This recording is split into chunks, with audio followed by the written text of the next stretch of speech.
मैं देश के सामने जो गंभीर कुछ प्रश्न हैं जिनके बारे में देश जानकारी लेना चाहता है, उन प्रश्नों को आज मैं आपके सामने रख रहा हूं। अभी कोविड के संक्रमण काल में और चाइना सिचुएशन पर कई किस्म के प्रश्न आए और कई किस्म की चर्चाएं हुई हैं। सबसे पहले तो मैं सोनिया जी को ये कहना चाहता हूं कि under the garb of Chinese crisis and about the COVID-19, one should not shy to answer the questions which the nation wants to know. ये कोविड के कारण या चाइना की जो सिचुएशन है उसके कारण मूल प्रश्नों से बचने का प्रयास सोनिया जी न करें, क्योंकि भारत की बहादुर फौज सक्षम है देश की रक्षा करने में, देश की सरहदों की रक्षा करने में, और प्रधानमंत्री श्री नरेंद्र मोदी जी के नेतृत्व में देश सुरक्षित भी है, मजबूत भी है, और देश के जांबाज हमारे आर्मी के लोग देश की रक्षा करने में सक्षम हैं। उसकी संप्रभुता से लेकर और बॉर्डर्स की रक्षा करने में our army people are capable. The same way, as far as COVID-19 is concerned, under the dynamic leadership of Prime Minister Modi, India has fought COVID-19 in the best possible manner, and we can say that the Corona warriors, the doctors, the paramedics, the staff nurse, the people involved in sanitation, and also the police officials have played a tremendous good role which should be applauded by one and all. तो इसलिए सोनिया जी को इनकी चिंता करने की ज़रूरत नहीं है। इनकी प्रधानमंत्री जी के नेतृत्व में देश इन सारे विषयों के बारे में सुरक्षित भी है और सक्षम भी है लड़ने के लिए। लेकिन हम गांधी परिवार से उनके किए गए कर्मों के बारे में, the sins, the deeds which they have done during the governance, the people of India, 1.3 billion people of India want to know about it. 130 crore का देश जानना चाहता है कि आपने सत्ता में रहते हुए क्या क्या काम किया और किस तरीके से आपने देश के विश्वास के साथ विश्वासघात किया है, उसकी जानकारी लेना चाहता है। मैंने कुछ दिन पहले, 2 दिन पहले ट्वीट करके राहुल गांधी फाउंडेशन के विषय पर प्रश्न उठाए थे। आरजीएफ पर मैंने प्रश्न उठाए थे। आज पी चिदम्बरम साहब बोलते हैं कि प्रिजम्पटिव ऑफर है हमारा, और वो प्रिजम्पटिव ऑफर ये है कि राजीव गांधी फाउंडेशन वो पैसा वापस लौटा देगा। सबसे पहली बात तो ये है कि अगर पूर्व वित्त मंत्री जो खुद बेल पर हो, हम समझ सकते हैं व्हाट आर द क्रेडेंशियल्स, लेकिन उसके द्वारा यह स्वीकारना होगा, इट इज एन एक्सेप्टेंस, कि देश के अहित में राजीव गांधी फाउंडेशन ने फंड्स भी लिए और उन फंड्स को नैतिकता के आधार पर जो नहीं लेना चाहिए था, जो नियमों के अनुसार नहीं लेना चाहिए था, वह लेने का प्रयास हुआ है। और इस परिवार का हम सब जानते हैं एक ही तरीका है, authority without responsibility. Speak whatever you like about anybody, whenever and wherever you wish, and you are not there to answer the questions which the nation wants to know. Here I am asking from Sonia Gandhi ji, 10 questions today, 10 questions I am asking, and the nation wants to know, the country wants to know, the country fellowman wants to know that what is the answer which she can give. First question is, that countries like China has donated through Chinese embassy to Rajiv Gandhi Foundation from 2005 to 2009. आज सुबह मुझे बताया गया कि एक ही बार लिया है। It is a continuous flow of money from Rajiv Gandhi Foundation, from Communist Party of China, from the Chinese government through Chinese embassy. Not only this, the tax havens of Luxembourg donated Rajiv Gandhi Foundation every year between 2006 to 2009. अब now you can understand Luxembourg, the tax havens, जहां हवाला में हवाला होता है, ऐसी जगह से राजीव गांधी फाउंडेशन को पैसा मिलना, यह किस बात को इंगित करता है? The same way NGOs and companies who had deep commercial interests, they have donated money to Rajiv Gandhi Foundation. देश जानना चाहता है, first of all, it's a shame. It's a sacrifice of the national interest by accepting money from foreign powers in personal trust. This is what I would like to say straight and forward. That it is a shame sacrificing the national interest by accepting money from foreign powers in personal trust. And the country wants to know what conspired between Rajiv Gandhi Foundation and the government of Chinese embassy, government of China. This is the first question which I would like to raise. The second question is कि एक बहुत जल्दी थी. There was tremendous hurry to enter into the East Asia FTA, जिसको हमने बाद में RCEP के नाम से जाना, Regional Comprehensive Economic Partnership. What was the haste? What made Kamal Nath to commit that yes, we will be part of this East Asia FTA, in which China was also there? यह प्रश्न देश जानना चाहता है और यहीं पर नहीं रुकता है. पैरेलली जब हमने अपने आप को ईस्ट एशिया एफटीए के साथ इंगेज करना शुरू किया, जिसको 2019 में आरसेप के नाम पर भारत के यशस्वी प्रधानमंत्री मोदी जी ने 15 देश एक तरफ रहने के बावजूद 16वां देश भारत ने अपने आप को अलग किया, यह कहते हुए कि this is not in the interest of farmers, this is not in the interest of MSME sector, this is not in the interest of the labourers and this is not in the interest of the agriculture. इसको ध्यान में रखते हुए मोदी जी ने इससे अपने आप को अलग किया. लेकिन जब ये इसमें हम इंगेज हो रहे थे, ईस्ट एशिया जो आरसेप के नाम से जाना जाता है, ईस्ट एशिया एफटीए, तो पैरेलली भारत का चाइना के साथ डेफिसिट ट्रेड 2003 में, जो 2004 में 1.1 बिलियन था, वह बढ़कर के 2013-14 में 36.2 बिलियन हो गया. And this was a deep crisis and weakening of the Indian economy done during the UPA regime. Now this second question is, what was the need to be in a hurry to come to engage in RCEP? Number one. Number two, the question is that parallelly, how the India's trade deficit gained, and from 1.1 billion dollars, it reached to 36.2 billion dollars, US dollars. This is what we have to understand. क्या ये quid pro quo तो नहीं था? ये कहीं Chinese embassy के द्वारा Rajiv Gandhi foundation को पैसे के कारण ये क्विड प्रो को तो नहीं था. यह भारत की जनता जानना चाहती है. The third question which I would like to say, what is the exact relationship between Indian National Congress and the Communist Party of China? What is the MOU? What is the unsigned MOU and what is the signed MOU? What is the tacit understanding between Congress Party and the Communist Party of China?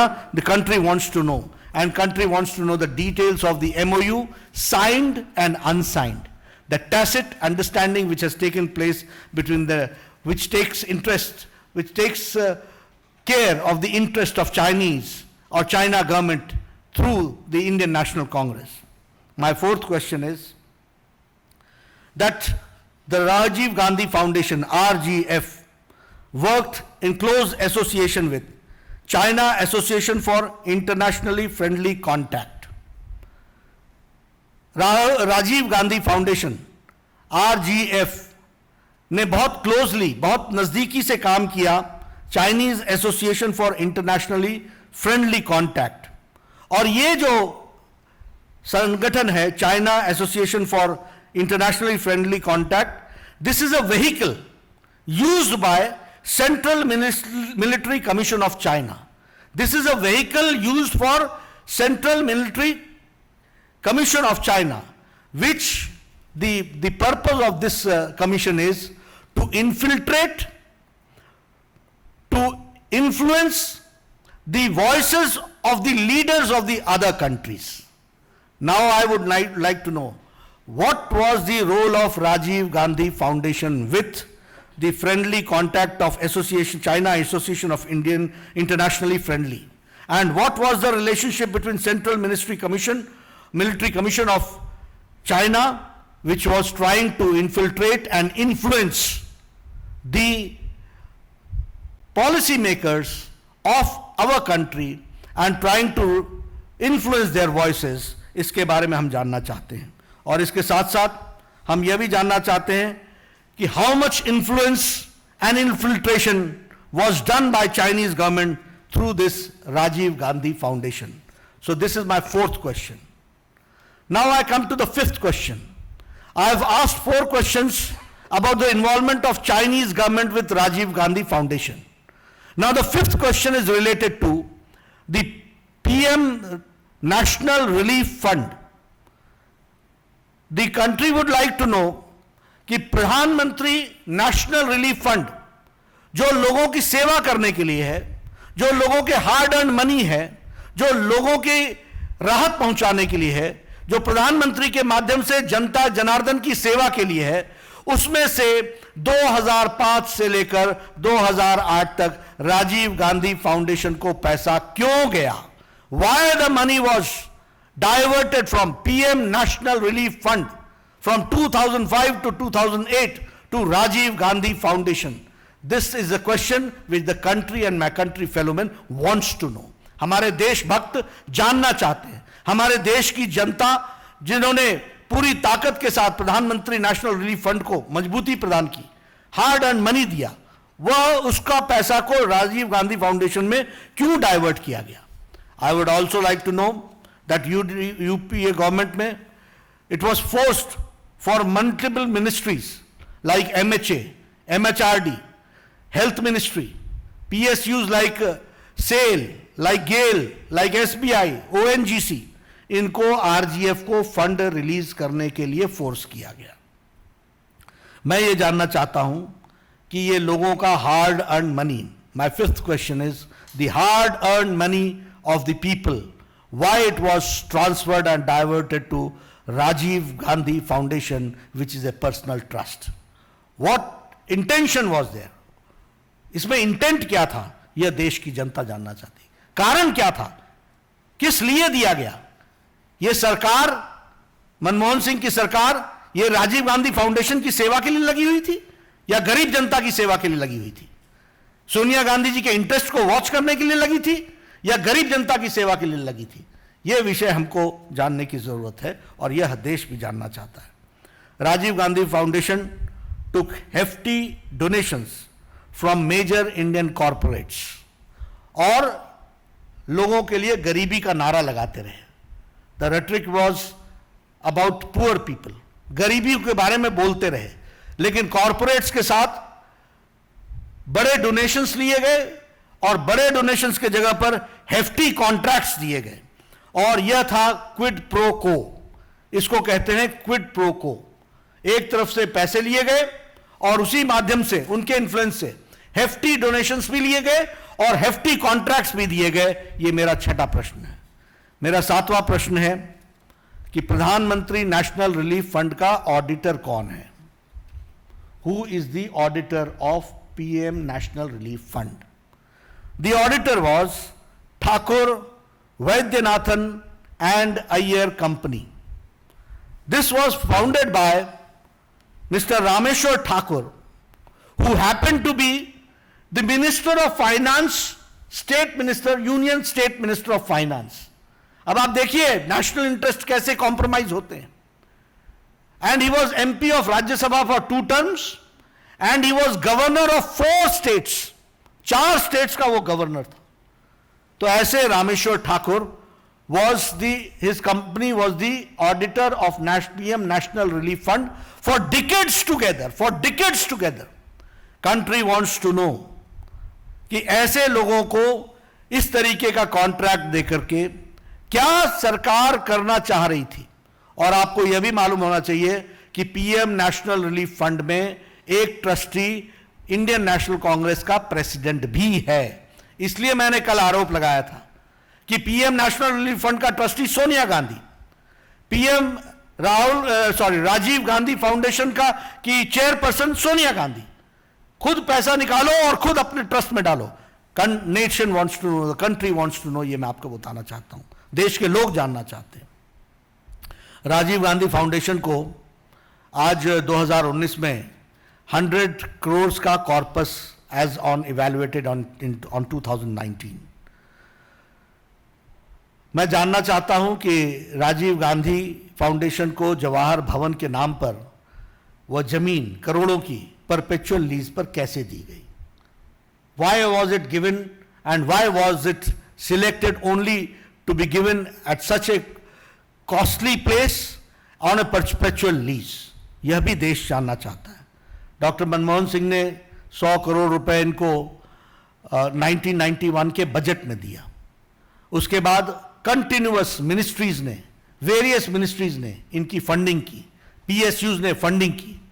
But now the people of India wants to know that why the accounts of Rajiv Gandhi Foundation refused for the CAG auditing.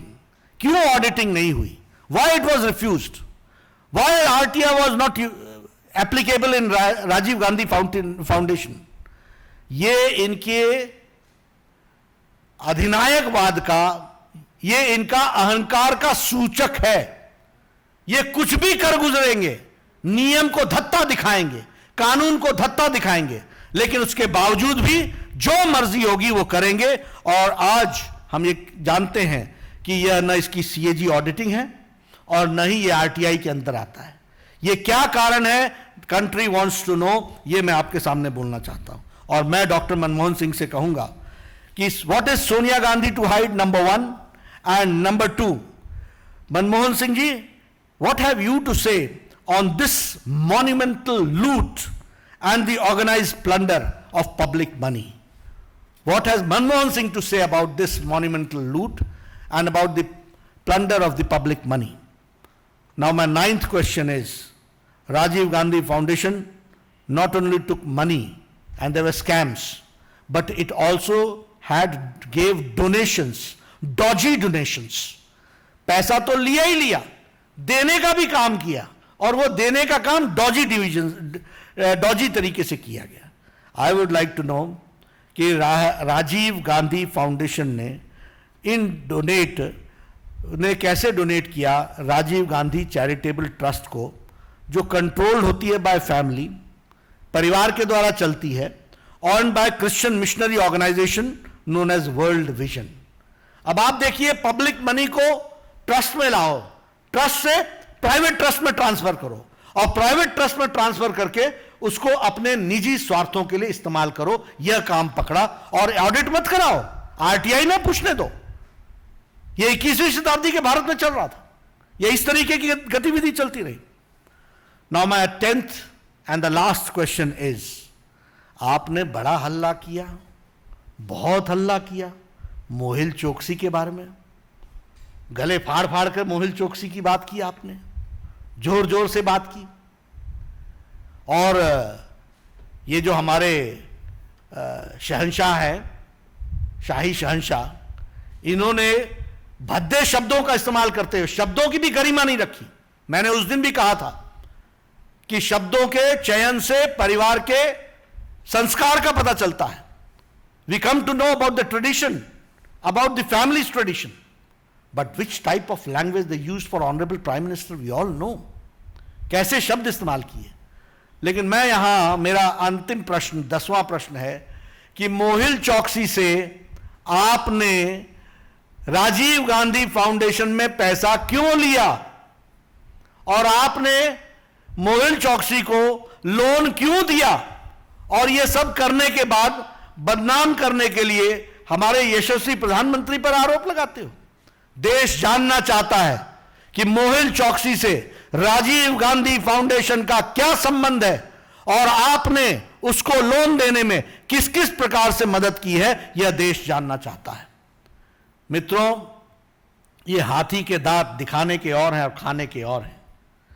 ये राजनीति लंबे समय तक आरोपित करके जिस तरीके से इन्होंने की है, भारत की जनता जाग चुकी है। मोदी जी के नेतृत्व में राजनीति की संस्कृति बदल चुकी है। Congress and corruption are synonym to each other, वह जा चुका है।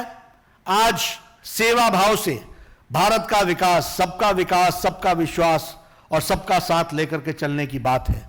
और मैं रीइटरेट करता हूं भारतीय जनता पार्टी के राष्ट्रीय अध्यक्ष के दृष्टि से, हैसियत से, कि हमारी पार्टी यशस्वी प्रधानमंत्री श्री नरेंद्र मोदी जी के सारे कार्यक्रमों से पूरी ताकत से जनता तक पहुंचाएगी और विकास में अपना पूरा योगदान करेगी और भारत की तस्वीर बदलने में कोई कसर नहीं छोड़ेगी। और साथ ही साथ ये दोहरे चेहरे रखने वाले राजनेताओं को भी पर्दाफाश करने में हम कोई कसर नहीं छोड़ेंगे। हम इस बात को आपके सामने कहना चाहते हैं। आपने मेरी बात सुनी है, आपका बहुत बहुत धन्यवाद। देश से जो उठाए मैंने प्रश्न है, मुझे पूरा विश्वास है कि कांग्रेस पार्टी इस पर जवाब देने की हिम्मत करेगी। मैं चाहूंगा कि वह जरूर करें प्रजातंत्र के अंदर। धन्यवाद मित्रों। बहुत बहुत शुक्रिया।